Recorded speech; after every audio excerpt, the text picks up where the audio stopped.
It's easy. Simply go to geico.com to get a rate quote and get started seeing how much you could save. The Early Line with Mario and Musso. Mario and Musso have your early line on 104.5 ESPN Baton Rouge. I mean, we're just here to have fun and win and have fun by winning. Live from the Mercedes-Benz of Baton Rouge studios, here's Mario Jerez and Matt Musso.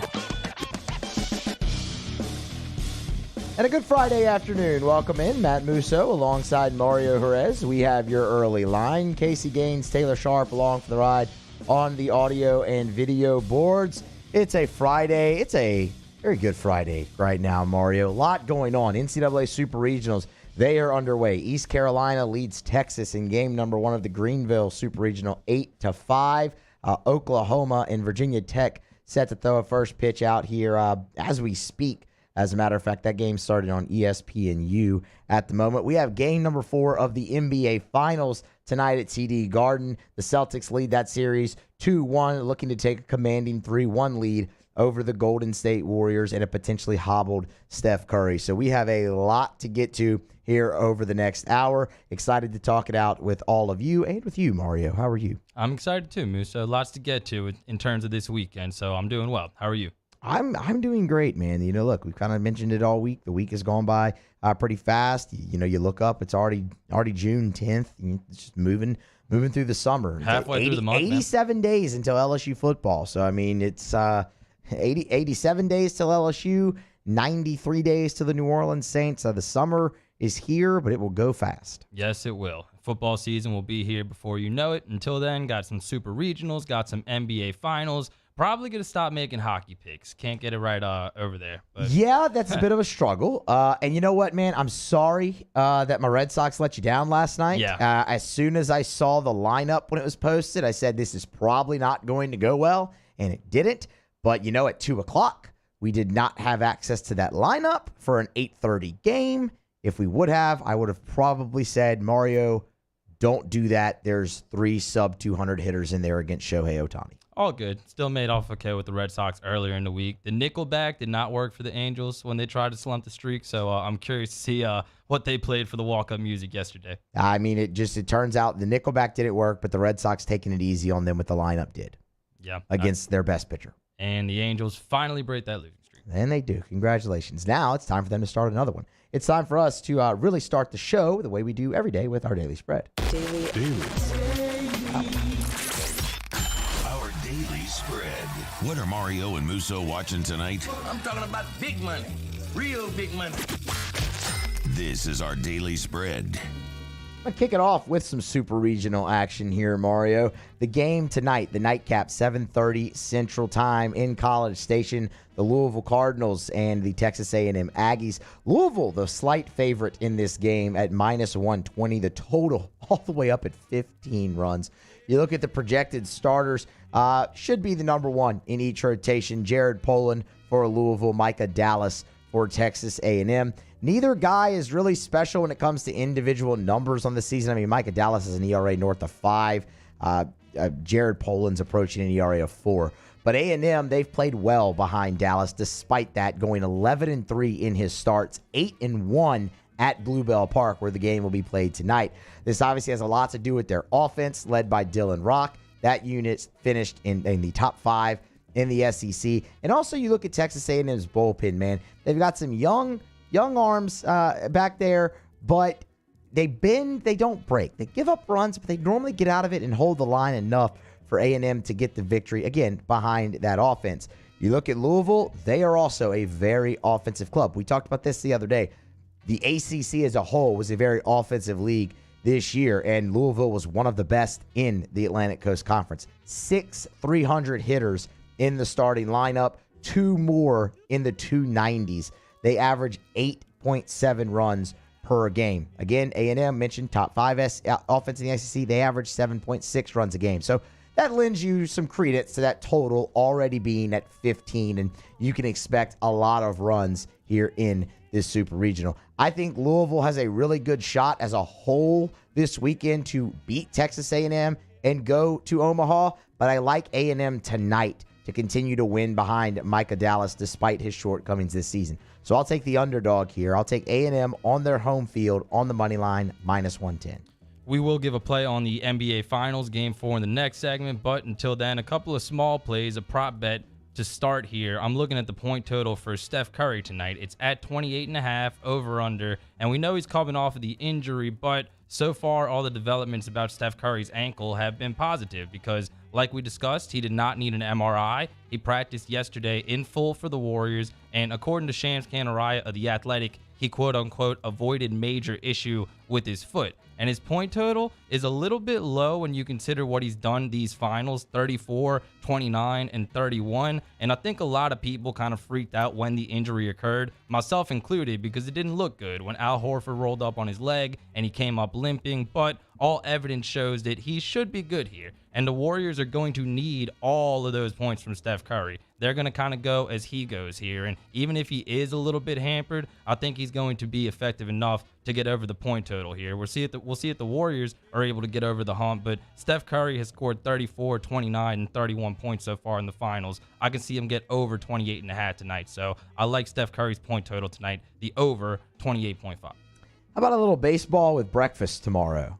Okay. Arkansas and North Carolina, 10 a.m. Central start time for this game. The Tar Heels favored -125 on the money line. The total at this one sits at a much more modest 10.5 as opposed to the 15 in Louisville A&M tonight. Projected starters here, Connor Nolan for the Arkansas Razorbacks, Max Carlson, sophomore righty for the North Carolina Tar Heels.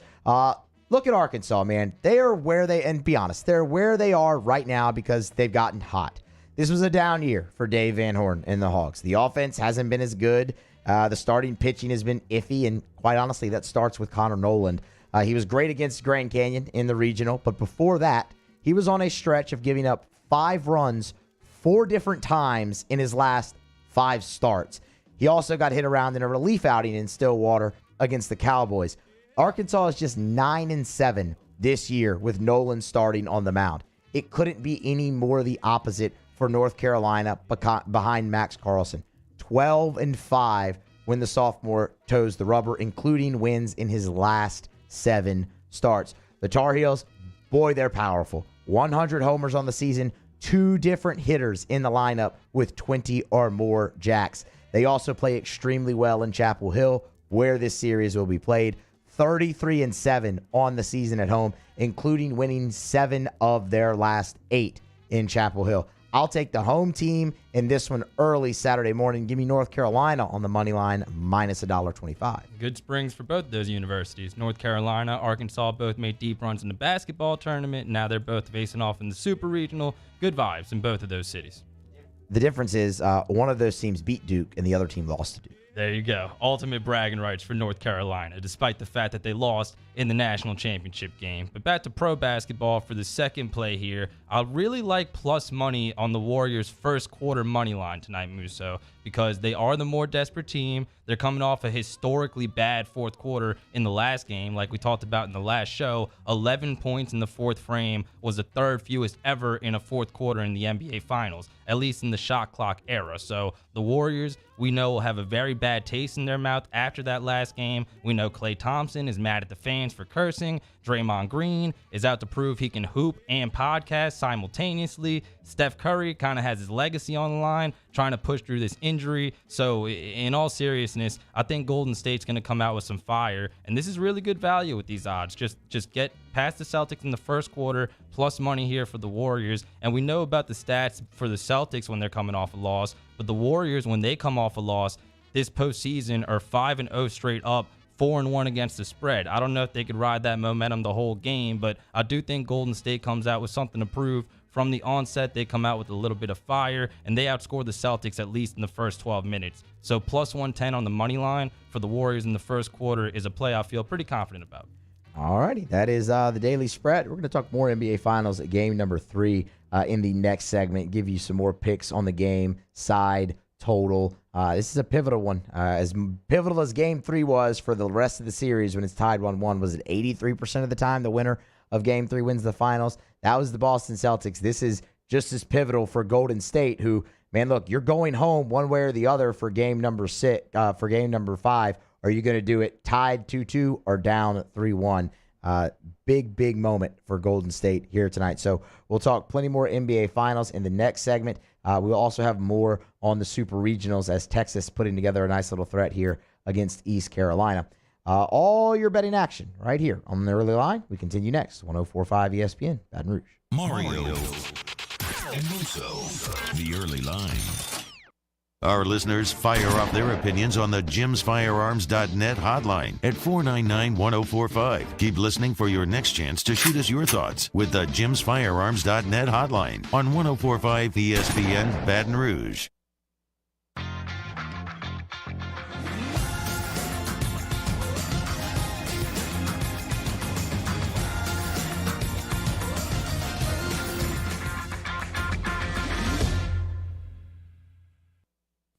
At All-Star Toyota, you get it all.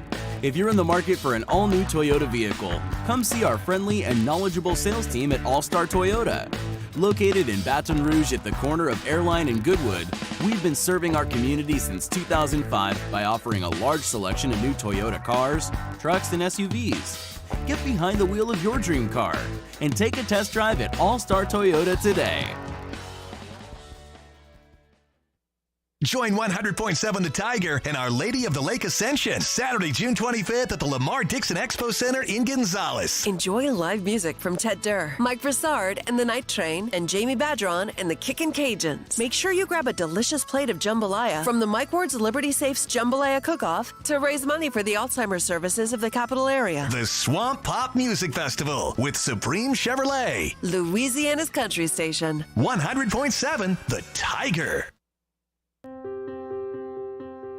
This isn't just another day. It's so much more. Kelly's life was put on hold when her auctioneer primary care doctor discovered a rare blood disorder. Her doctor connected her to an auctioneer care team of cancer, heart, and kidney specialists. With multiple primary care locations around Baton Rouge, same-day appointments, and online scheduling, we're relentless about keeping you healthy. Auctioneer Baton Rouge, innovating healthcare for Kelly. If you're in an accident, a car accident, a slip and fall where you're injured, you need to call an attorney. The defendant insurance company, it's their goal to close the case as quickly as possible and pay out the least amount of money as possible. That's why it's important to call an attorney and call the law offices of O.C. Brown. At the law office of O.C. Brown, we're a family-owned firm. We want to be your law firm for a lifetime. Gulf Coast Office Products is a nationally recognized Savin office equipment dealer based right here in Louisiana. Over 100 employees strong, Gulf Coast has the boots on the ground to support all vertical markets from education, engineering, legal, and finance. With the latest in office technology from desktop to production segment units, Gulf Coast and Savin have the perfect fit for you. Call 225-756-2644. That's 756-2644 for Gulf Coast Office Products. ServiceMaster Elite create clean, disinfected work environments. As a local business, we take pride in serving the New Orleans and Baton Rouge areas. Our cleaning protocols follow CDC and OSHA standards for healthcare settings, offices, senior living, restaurants, and industrial plants. Contact ServiceMaster Elite to get your operation ready for reopening with germ disinfection cleaning. ServiceMaster Elite, the trusted choice in professional cleaning since 1996. It's no secret. The best oysters in Baton Rouge are at Jolie Pearl Oyster Bar. Enjoy mouth-watering South Louisiana flavor and oysters from all over the country. And don't forget our nightly drink specials.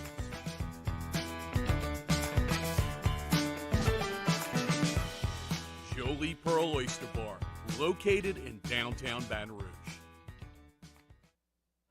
If home is where the heart is, a roof is a shield. That's why for over 25 years, South Louisiana always turns to Garcia Roofing and Sheet Metal.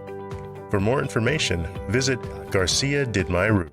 Moscona inviting you to join us for Friday's AFR, presented by Don Juan Cigar Bar. Finally, the Riot Radio Hours return. Terrio's in studio. We'll see you 3 to 6. 104.5 ESPN Baton Rouge.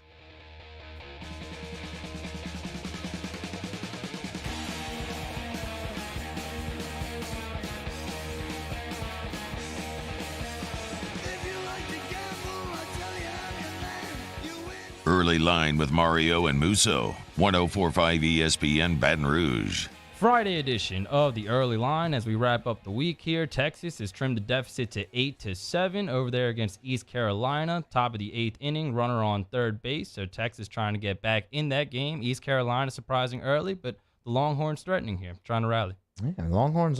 Many people had the Longhorns in this one, coming out of Greenville. Yes, they are heavy favorites in that one. We will talk more college baseball in the next segment. Give a little preview of the rest of the Super Regionals, but for now, let's preview tonight's Game 4 of the NBA Finals as the Warriors visit the Boston Celtics. 8 o'clock tip from TD Bankworth Garden. The Celtics a 4-point favorite here. They opened as a 3.5-point favorite, went all the way up to 4.5 after the news of Steph Curry's injury, but since then it's regressed a little bit back down to 4. Over-under set at 214. So far it's gone over, then under, then back over again, and we'll talk about that a little bit. But in terms of the side, like I said in the last segment, the Warriors are going to be the more desperate team here, and I could see them get off to a better start than they did there in the last couple of games, or in the last game, I should say. But I think the third quarter here is when you're going to see the Celtics finally make some better adjustments out of the half. And I'm expecting a close game here. I know so far the trends haven't really supported the theory of a close game, but I am expecting a close game, and I'm definitely expecting a rowdy atmosphere in Boston. After everything that happened with the Warriors talking,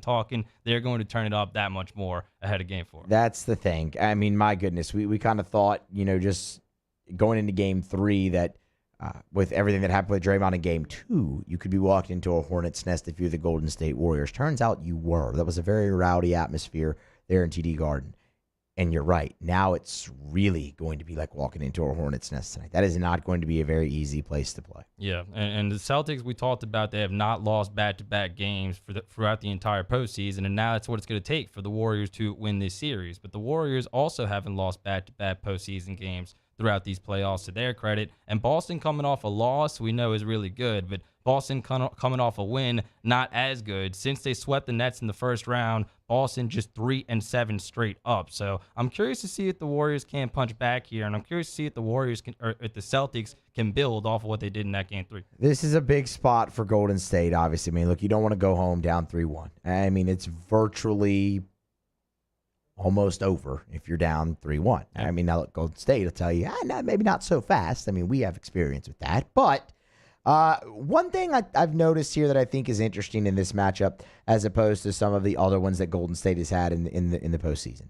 their road to these finals was easier than the Celtics. Okay, I mean, can we agree on that? I mean, Grizzlies, Mavericks. Yeah, they got fortunate. Nuggets. They got fortunate with the Heat's injury specifically in that last series with Hero going down. Yeah. But besides that, in terms of like teams that they faced, I got you. Yeah. Yeah. Okay. And something else, Golden State, those teams, Nuggets, Grizzlies, Mavs, had in common, they had one superstar. They had one player that you had to worry about. And we talked about it a lot. Golden State shut down the secondary guys and said, okay, you can go off all you want. John Morant, you can go off all you want. Luka Doncic, your 40 points and 12 rebounds ain't going to win the game. And it worked. The difference here is you have Jason Tatum and you have Jaylen Brown, who's playing incredibly well. I feel like it's stretching Golden State a little bit more than those other teams did. And then when you have someone like Marcus Smart have the performance that he had in game number 1, it just gets really tough, almost to the point where, look, we talked about it, where Steph Curry goes for 31 and Klay Thompson goes for 25, and you had 4 players in double figures, and you lost the game by 16. I think Golden State is a very good defensive team, but I think they are being met with a challenge right now because of how well Jaylen Brown is playing alongside Jason Tatum that they have not had to face in this postseason. Yeah, the Celtics, geez, that was a terrible voice crack. The Celtics, not the Celtics, have a lot more depth than the Warriors. That's not something that I'm about to debate. But the Warriors, like you said, or like you kind of hinted at there, are capable of playing much better defense than what we saw in the last game. I mean, they still held Golden State to 82 points. Or Golden State still held Boston to 82 points in a game this series. But Draymond Green is usually the guy that sets the tone here for Golden State. And lately, he has played awful. I think he's capable of playing better on offense, obviously putting up these single-digit totals. But defensively, usually Draymond Green is setting the tone a little bit more. He has not done that at all so far. But this game, if Golden State is going to get back to to playing that elite defense, it all starts with Draymond Green. And I am expecting a little bounce back from him tonight. I was looking at his rebound total earlier at 6.5, and I don't know if on the glass specifically is where he's going to impact it, but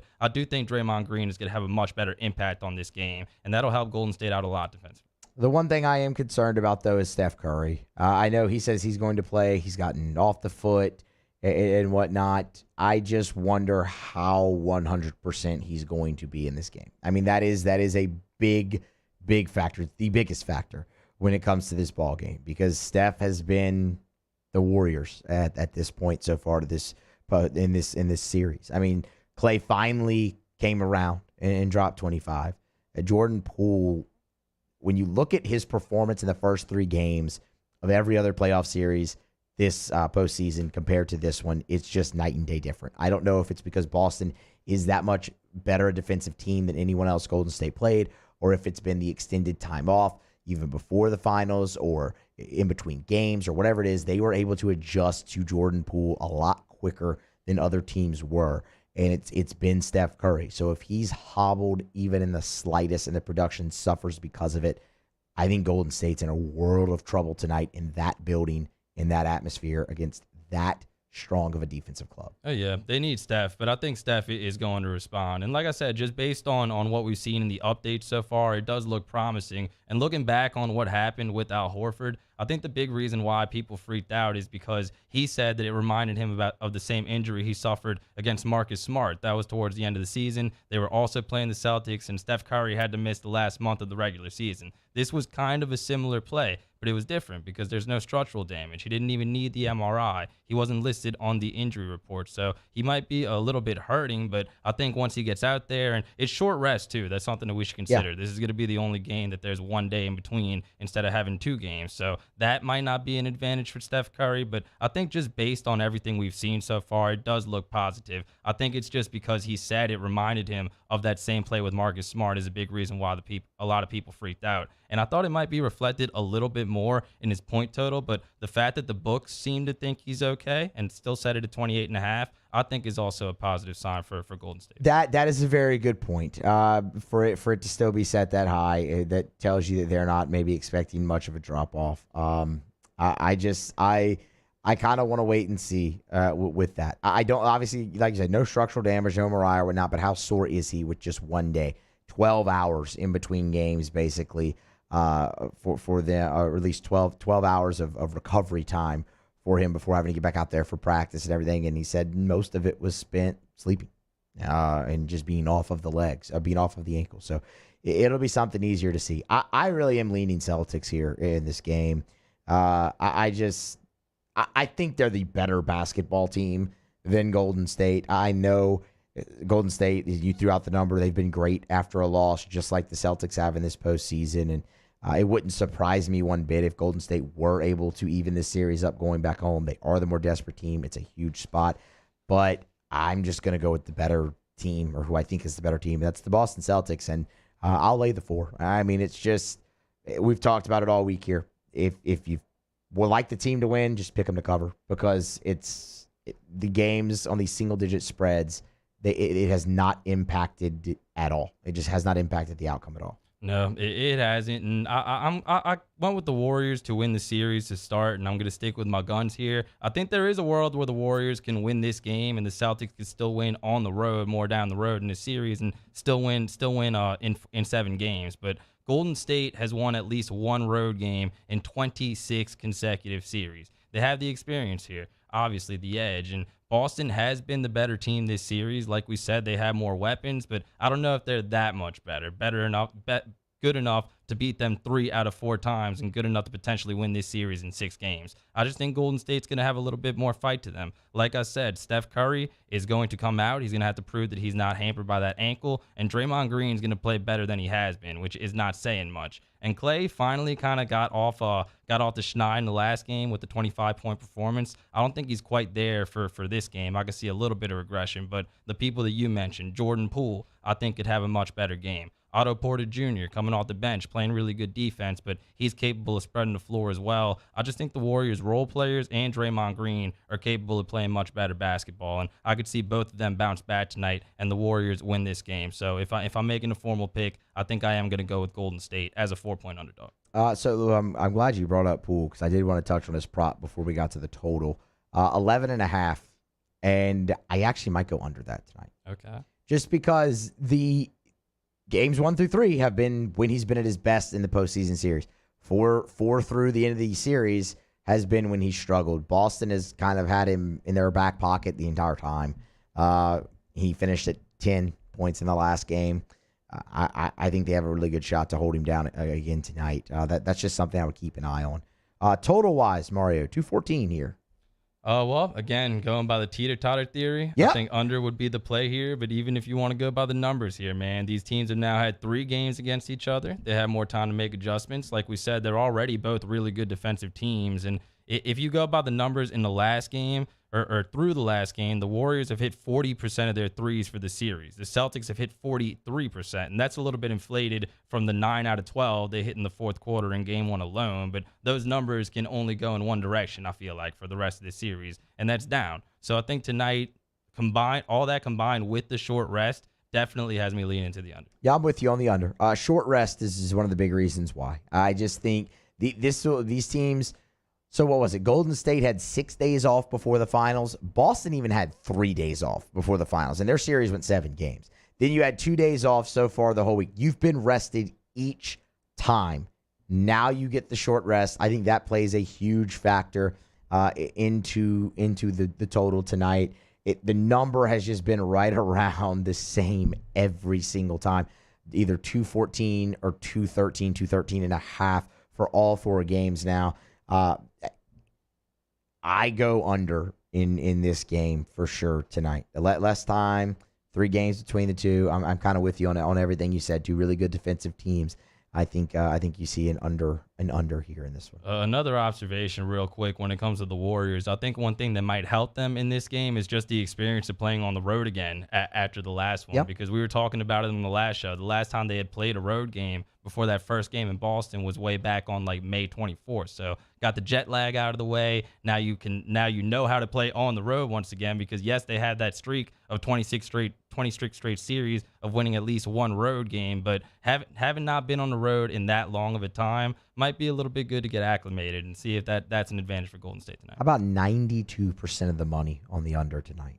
That makes 92% of the money on the under tonight. That makes sense. Again, 2 really good defensive teams here. And before we break here, just an observation that I haven't really thought about going into these finals. The Celtics, their last championship core, if you think about it, KG, Paul Pierce, they traded that core to kind of get this core. And that's looked at as one of like the worst trades in NBA history. But if you remember back in 2013, Boston gave up Kevin Garnett, Paul Pierce, and Jason Terry to the Brooklyn Nets and got back 4 first-round picks. Those 4 first-round picks turned into James Young. Remember him from Kentucky? Really good college player, but kind of fizzled out in the NBA after just a couple of years.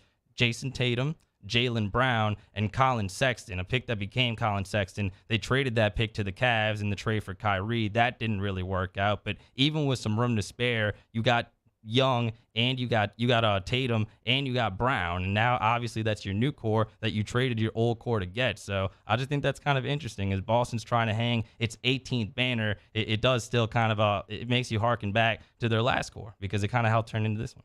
They have a great shot to take a commanding lead tonight in hopes of hanging that 18th banner. That atmosphere in Boston is going to be electric. Oh, yeah. Especially after all the talking from Golden State. So we'll see what happens in Game 4 of the NBA Finals. We will recap it on Monday's show. On the other side of this break, we will switch the conversation to a little bit of baseball as the Super Regional round is underway. East Carolina has tacked on another run against Texas. The Pirates lead it now 9-7 in the bottom of the 8th inning. We'll give an update on that game, preview the rest of the games on the other side. This is the Early Line, 104.5 ESPN Baton Rouge. Early Line with Mario and Luso. 104.5 ESPN. In times of need, get a full list of phone numbers, websites, and other important emergency information on the Demco Stormwatch page at 1045ESPN.com. There it is, the extra mile. on the border of expected and extraordinary for those willing to go further, like vans customized for work or play, with safety and tech to keep you connected. Supported by a 5-star sales, service, and finance team, and backed by the 1-star you know. So go the extra mile. It's never crowded, because so few have what it takes to go there. Mercedes-Benz Vans. My own people call me an Uncle Tom. I play music. Been wined and dined by royalty. Trying to bring people together. All people. But regardless of all that kind of stuff, I'm still Louis Armstrong. Here's the man you're waiting for, the king of jazz, Louis Satchmo Armstrong.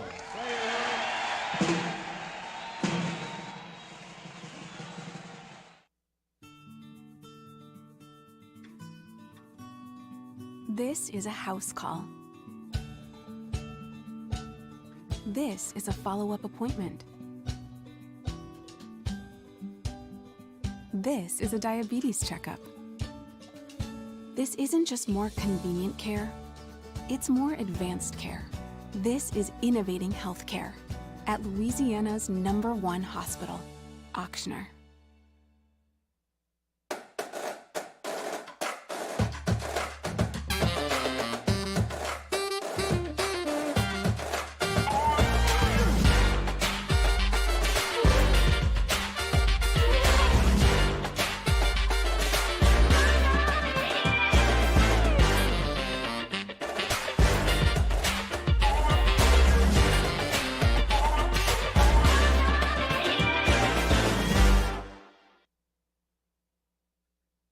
Eli's always been into grilling. It took us a while to see it, but the signs were there. What are you doing, Eli? I knew grilling was my thing. I have been talking about it throughout my career. Happy with the results? I am. Got the new grill from barbecueguys.com. It performed great. My advice, as I always told my boys, do more of what you were born to do. Barbecue Guys, for those who were born to grill. You want cheese on your burger, Pops? I'll take a little cheese. Crime has serious consequences, but anyone can make a mistake. If you find yourself in trouble with the law, know that you have rights, and it's okay to demand them. The law offices of O.C. Brown are here to protect you and your rights. Felony or misdemeanor, DUI or drug charge. No matter what crime you're accused of, you still have rights. Let the law offices of O.C. Brown uphold them. Call 225-343-1111. Your law firm for a lifetime. And this year, 2022, it's time to finally treat yourself. Bring your boat to the next level with front-to-back boat service. You want the latest and greatest marine technology? You want to go to the place that has not one, but 2 NMEA-certified techs. Family-owned and operated by the Sherman family for 30 years, front-to-back is the answer in Baton Rouge for all of your custom boat needs. So head to fronttobackboatservice.com or find them on Facebook, Front to Back Boat Service.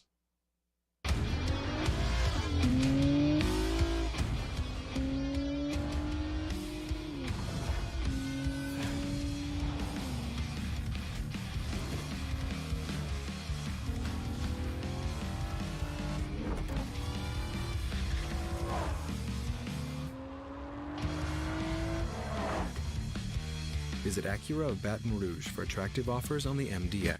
Poor boy raised amid turn-of-the-century New Orleans, Louis Armstrong became one of the most recognizable people on earth. Visit dropbiscuit.com today and check out the trailer to our first original series, Pops, The Louis Armstrong Story, starring Reno Wilson. Subscribe today.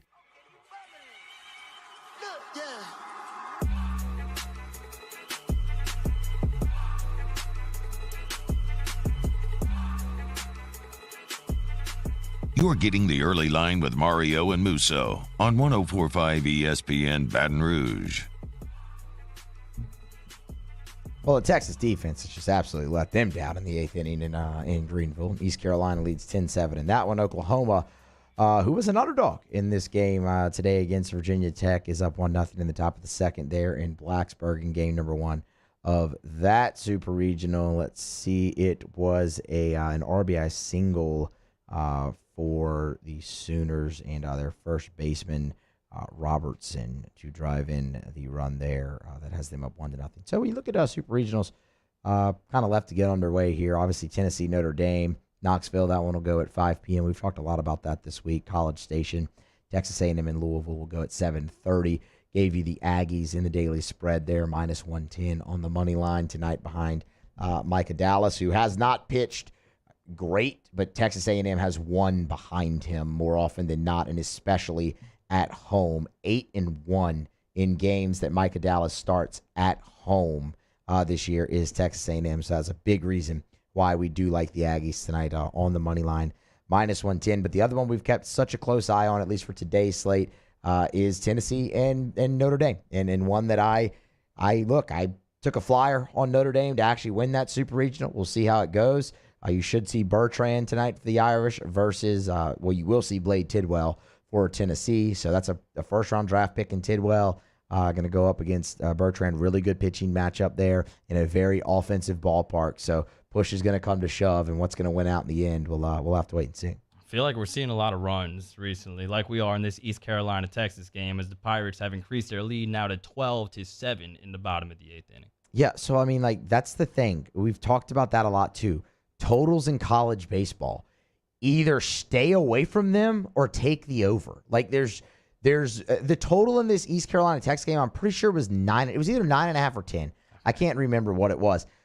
It's 12-7 right now. It's getting doubled up. Right? We were talking about that with Texas A&M and Louisville tonight. The total in that game is 15. Either stay away from it or take the over. There's just too much that can go wrong in betting in under in college baseball. I understand aces going at each other. Look, Chris McIlvain and Chase Burns, Vandy and Tennessee faced off earlier this year. The total was like 9. It went over. That should have not happened with those two guys on the mound, but it's college baseball. They play on smaller fields. Defense isn't as good, as you're seeing with Texas. They've committed 2 errors in the outfield this inning, both on, and now they just hit a batter, my God.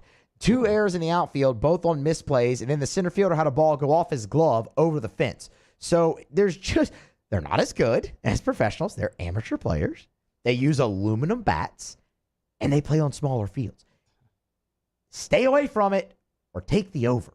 That being said, I kind of want to smash the over in this Southern Miss Ole Miss game. I'm looking at it; it's at 9.5, and I know what they've said about Southern Miss's pitching staff. Supposedly, arguably one of the best in the nation, with Waldrop and Hall and Riggins, and none of those pitchers own an ERA over 3, which is kind of insane. But I saw LSU knock them around a little bit. I know LSU has one of the better lineups in the nation, but going by the logic there, and Southern Miss having to, play so much baseball recently just to make it to this point, I would think the over on 9.5 there might not be a bad play. Yeah, Ole Miss has one of the best lineups in the country as well. I mean, that's a thing, and you're right. LSU in 3 games against Southern Miss, they hit about 275. I think they scored 18 runs, but I mean, they scored 7 runs in a game against that staff, 6 runs in a game against that staff. So, I mean, it's definitely possible, or excuse me, they scored 7 runs twice against that staff. It's definitely possible that you can hit those arms around. Now, Southern Miss's staff will probably be a little bit more rested here. It'll be interesting to see. They got the Saturday start, so you'll still have a little bit of short rest there for Tanner Hall in that first game, and he'll be facing Dylan DeLucia. Ole Miss's arms have been hot down the stretch as well, but 9.5, this part of the season, the ball jumps out of the peat. Ole Miss hits a lot of home runs. I mean, that is what they play for, is to hit the ball out of the park, and that's a really deep lineup with Tim Elko, with Kevin Graham, with Jacob Gonzalez, with Justin Bench. I mean, I could keep going like that. TJ McCants, like the Hayden Leatherwood. That is a deep, Dunhurst, very deep lineup for Ole Miss. So, some of the success that LSU had, I wouldn't hate that play. Like I said, stay away from them or take the over in college baseball. I'm really hoping Oklahoma can pull this off too. Virginia Tech, we know, has the 4 shortest odds to win the title, but Oklahoma hot right now, and last we checked, they had the lead 1-0. Look, Virginia Tech, we've talked about them, Mario. They've been really good, and they won a very good ACC league straight up, outright, by themselves this year. 3-0. If you ever keep this in mind, too, for the next round in case Oklahoma does advance. If you get Jake Bennett, their ace, at plus money, take it. Take it. If he's the underdog, take it, because that kid's going to play Major League Baseball. Like, he is a legit ace, a true ace, left-hander who's going to throw 97 miles per hour. if you're getting money with that guy, just take it. I mean, it's showing. Virginia Tech has a really good lineup. He has shut them down so far early in this ball game, and Oklahoma's adding runs. Would be a good play. And obviously there's a lot of SEC flavor here. I feel like a team we haven't talked about a lot is Auburn, who I'm seeing as an underdog against Oregon State at plus 135. Auburn, I feel like, has kind of had an up and down season, but an interesting matchup against the Beavers. Yeah, I mean, take Oklahoma State and Cooper Jerby. I mean, Auburn's lineup's awesome, and they're really hot, but they're about to face a first-rounder, another lefty who, I mean, doesn't throw as hard as Chris Sale, but just from mechanics and standpoint of that nature in his breaking ball, he's been compared to Chris Sale a lot. Like, Cooper Jerby's very good. So, yeah, I mean, I would actually take Oregon State in that one. Long road trip for Auburn, too, all the way up to the Pacific Northwest. So, I think Oregon State makes a trip back to Omaha, and I definitely like them to win behind Cooper Jerby tomorrow night. Not a bad comp at all. I mean, that's pretty good company to be in there. Trying to see if any of these other long shots would intrigue me here. Stanford up against UConn. Stanford at minus 310. Struggled against Texas State up until the very end, but pulled it off. That's going to be a very interesting one. I mean, UConn's one of those teams that's hot and they believe, and that's a team that if you're Stanford, you get them down early. Like, don't allow them to believe. I mean, I know it's tough to kind of say that when you look at East Carolina or Southern Miss being here and having a shot, but those teams were national seeds. I mean, East Carolina is a top 8 national seed right now. UConn is that team this year, like a Davidson in 2017 that made it to a super regional, or Coastal Carolina, or a Fresno State. Are you gonna say it? No, hell no, I'm not gonna say it. They are that team potentially this year. So don't let them hang around. Do not let them believe that they have a chance. That's a very good team that has won over 40 games this year, has a really good closer. Don't let them be there at the end, because they will make life miserable for you if you're a Stanford Cardinal. I'm not going to watch this Tony Bird documentary. Nobody either. should. No At worries. least not here. No worries. Over under one lawsuit from the Texas A&M fans to the Southern Miss fans, because I can't help but notice that both of these universities are hosting regionals, and both of them are using the Ball 5 chant last time I checked. I asked you if Southern Miss had always done that, and I don't know how long they've been doing it, but they definitely did it after Texas A&M. And I know that fan base or that university got mad at the Seattle Seahawks for using the 12-man, so I'm curious to see if they ever get mad at the Southern Miss fans. Maybe they will. Be original. That's all I'll say. Like, just don't steal other people's chants. I mean, even if Southern Miss has done it for a while, it's associated with Texas A&M. Even I knew that. Yeah, I mean, like, people are going, so just don't. And it's awesome. Like, it is.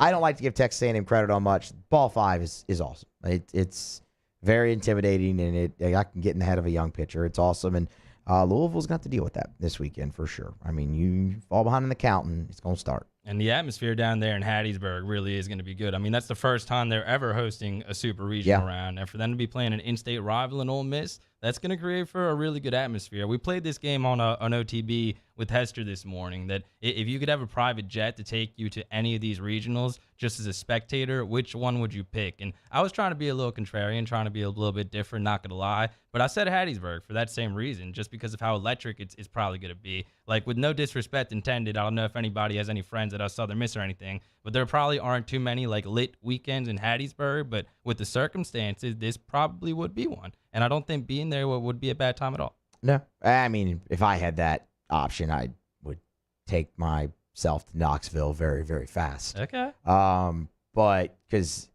you talk about it in an atmosphere that's just going to be off the charts, and two fan bases that are fairly different, the Tennessee Volunteers and the Notre Dame Fighting Irish. There's going to be some contrast there, which is always intriguing. And I think the pitching matchups are just going to be very, very good. So we'll see. If you're Notre Dame, you want to win tonight. You want to get it against Blade Tidwell. You're going to have your hands full with Chase Dolander tomorrow afternoon. But I do think the Irish have a great chance. It's something that's interesting to keep an eye on, though, is Lincoln Jarrett to Florida State. Florida State ousted Mike Martin's son this morning, and Lincoln Jarrett is the name high on their list. He's got some history at Florida State. Maybe that serves as a bit of a distraction for Notre Dame. I don't know, but that'd be my pick, Mario. If I had a chance to go to any super regional, I'd probably go up to Knoxville.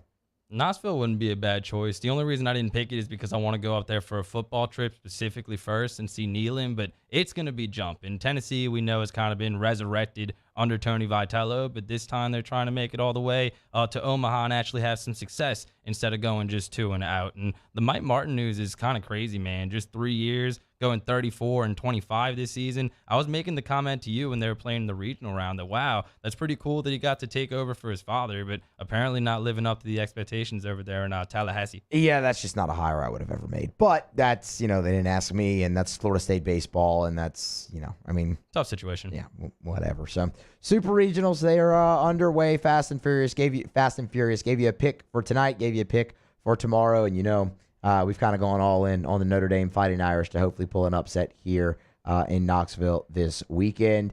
Hoping to cash some tickets around that as well. We'll grab our final break, come back on the other side, close out the week here on Early Line. It's 104.5 ESPN Baton Rouge. The Early Line, 104.5 ESPN Baton Rouge. Our listeners fire off their opinions on the jimsfirearms.net hotline at 499-1045. Keep listening for your next chance to shoot us your thoughts with the jimsfirearms.net hotline on 104.5 ESPN Baton Rouge. I've been doing business with Luba for 25 years. They're dependable, trustworthy. It's just the attention to detail with our clients. Our folks have years and years of experience. They're highly trained professionals, but many companies have that asset. What I'd like to think makes Luba a bit different is that we use those talents in a way that truly is dedicated to serving the needs of the folks who depend on us. Are you a licensed contractor? There's lots of good contractors in Louisiana doing work the right way, but unfortunately, too many unlicensed contractors are working outside the licensing requirements. Working as a contractor in Louisiana requires a license for the company doing the work. The Louisiana State Licensing Board for Contractors wants to help you get licensed to allow you to conduct work legally. It's not difficult to get the license. We can help you. Go to lacontractor.org for more information. Licensed contractors, it's the law. This isn't just another day. It's so much more.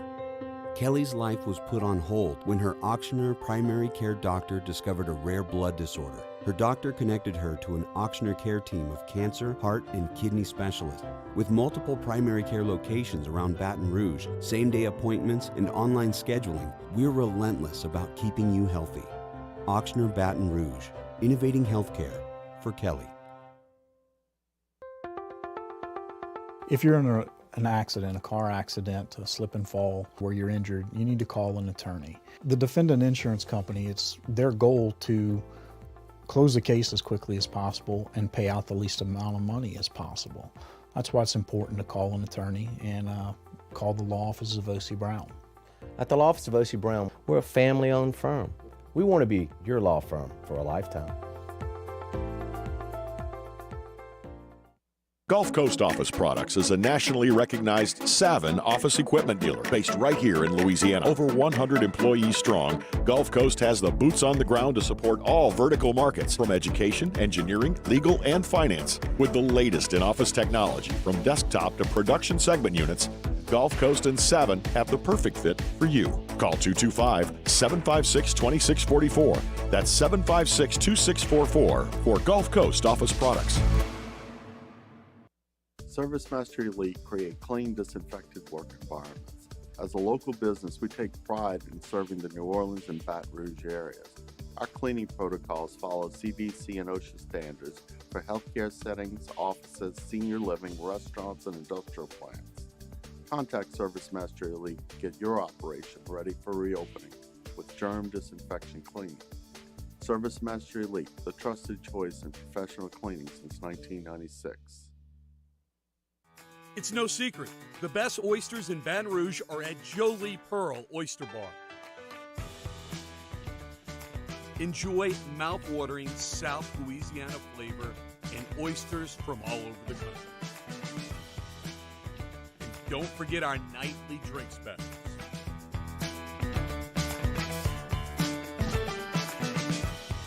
Jolie Pearl Oyster Bar, located in downtown Baton Rouge.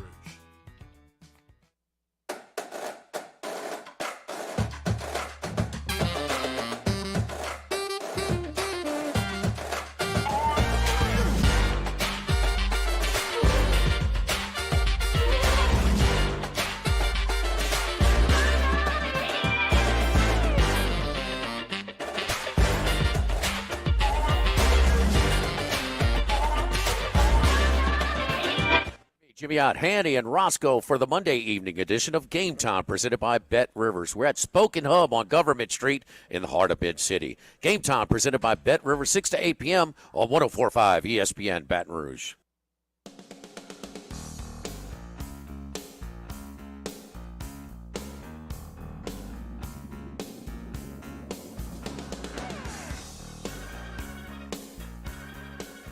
Early Line with Mario and Musso. 104.5 ESPN Baton Rouge. Wrapping up the show, wrapping up the week here on the Early Line. Texas 2 outs away from a loss in Game 1 against East Carolina. Pirates lead at 13-7, top of the ninth. Oklahoma up on Virginia Tech 3-0 in the top of the third. So got some upsets brewing here, at least in terms of odds. And shout out to everybody tuning in the Bayou 40 YouTube chat. We do have a play from the audience here. Be Rich made a 5-team parlay with the 5 SEC teams to all win their respective series. So Tennessee would have to beat Notre Dame, Texas A&M would have to beat Louisville, Auburn against Oregon State, Ole Miss against Southern Miss, and Arkansas against North Carolina. That's a pretty hefty parlay there, man. For all of them to hit, that would be pretty difficult. He's got a shot. I mean, he definitely has a shot at it. I believe, let's see, the SEC teams outside of Arkansas were all the favorites in their super regional. I'm trying to fact check that. Southern Miss. Southern Miss was favored over Ole Miss. You were correct. So, North Carolina was favored over Arkansas. Southern Miss was favored over Ole Miss, but Tennessee and A&M were both favored and were missing a team. Yeah, I'm looking. Auburn is the underdog. So just 2 out of 3 actually. We're favored there. That's more interesting than I thought. He's got a shot, though. I think Auburn would actually probably be a team that would derail that for you, unfortunately. They would probably be the most likely to not make it out. Best of luck, Be Rich. Hopefully you could hit on your parlay there. Got a couple minutes left in the show. Let's look at the poll, and let's look at the question posed to the audience today, the Citizens Bank poll of the day I'm talking about. And we heard the news earlier, Musso, that Tiger Woods officially is a billionaire. I thought this was old news. I thought Tiger already got there, but apparently he did cross that threshold today, and he joins a certain list of athletes that have reached this status. So the question to the audience today was, which billionaire athlete would you want to hang out with the most? You know, in a casual setting, Tiger Woods, Michael Jordan, LeBron James, or Cristiano Ronaldo. And Michael Jordan dominated this poll. More than half of the audience, 50.9%, would rather hang out with Michael. Tiger Woods, second place with 20% of the votes. LeBron James in last place with 11, I'm seeing now. I thought he was third. And Cristiano Ronaldo coming in third place with 17% of the votes. Not surprising to me that Michael Jordan dominates this poll. That'd be pretty awesome. I mean, for me, it would either be between MJ or Tiger. I can't believe I'm doing this, but I'm going to go ahead and stick up for LeBron here a little bit. I think LeBron would have a lot of knowledge to offer, and I know that I kind of like to pick on the Lakers, pick on Hilly a little bit, but tell me it hasn't been at least a little bit weird not seeing LeBron pretty much the entirety of these last 2 NBA playoffs. I mean, they got ousted in the first round against Phoenix last year, not even there this year, and I like to see the young talent, but it has been a little weird not seeing LeBron. I've been okay with it. On the next episode of Uninterrupted, Mario joins LeBron James. Oh, my goodness. That's what's happening. You're going to miss him when he's gone, Musso. I don't know. Maybe. 37 years old. I mean, I can't believe I'm doing this. I'll always make the argument for Jordan, but LeBron had to come into the league 18 years old, immense pressure. And he kind of lived up to it, man. 37 years old, still putting up the numbers. The GM LeBron hasn't been very good, but the player LeBron's still elite. If I had to pick one of them to hang out with, it'd either be Jordan or Tiger Woods. That would, and maybe both of them. They're boys. They could just call the other and have them come over and we all hang out. Yeah, man, for sure. I mean, Michael would probably tell you some really cool stories. Being at the stage he was as an athlete in that time before social media, really, really interesting. We'll be back on Monday from 2 to 3 p.m. Recap the weekend. Stay tuned for AFR coming up next. 104.5 ESPN.